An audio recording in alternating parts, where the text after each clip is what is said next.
السلام عليكم ورحمة الله وبركاته أحبتي في الله، متابعين قناة تفسير الأحلام مع رانيا. هقدم لكم النهاردة تفسير رؤيا المصحف للمطلقة في المنام. إذا رأت المطلقة نفسها تمسك بالمصحف في المنام فقد يدل ذلك على قدرتها على تحقيق أهدافها وطموحاتها التي تسعى إليها. فرؤية المصحف في منام المطلقة تحمل بشائر الخير والتفاؤل، وتدل على فترة جديدة مليئة بالنجاح والبركة في حياتها. إذا رأت المطلقة نفسها وهي تحمل المصحف أو تقرأ فيه فيدل ذلك على رغبتها في التوبة عن أخطاء سابقة والرجوع إلى طريق الله القويم. قد يشير الحلم أيضا إلى شعورها بالندم على ما فات ورغبتها في بداية صفحة جديدة مع الله ومع نفسها.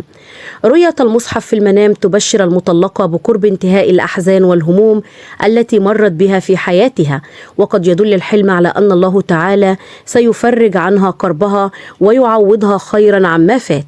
إذا رأت أنها تمسك بالمصحف وتقرأ فيه بخشوع قد يشير ذلك إلى أنها ستنعم بالاستقرار النفسي والراحة بعد فترة من التوتر والقلق. وقد يدل الحلم أيضا على أنها ستجد في القرآن الكريم السلوى والعلاج لما أصابها من جروح. رؤيا المصحف في المنام للمطلقة بشارة خير بقرب زواجها مرة أخرى من رجل صالح يعوضها عن حياتها السابقة. إذا رأت المطلقة في منامها أنها تبحث عن المصحف ولا تجده فقد يدل ذلك على أنها تشعر بالضياع والبعد عن الله تعالى. وإذا رأت أنها تمزق المصحف يدل على أنها ترتكب أفعال تغضب الله تعالى. وإذا رأت المطلقة في منامها أنها تهدي المصحف لشخص آخر فقد يدل ذلك على أنها تسعى لنشر الخير والهداية بين الناس. وإلى هنا تنتهي حلقاتنا، ونلقاكم في تفسير جديد.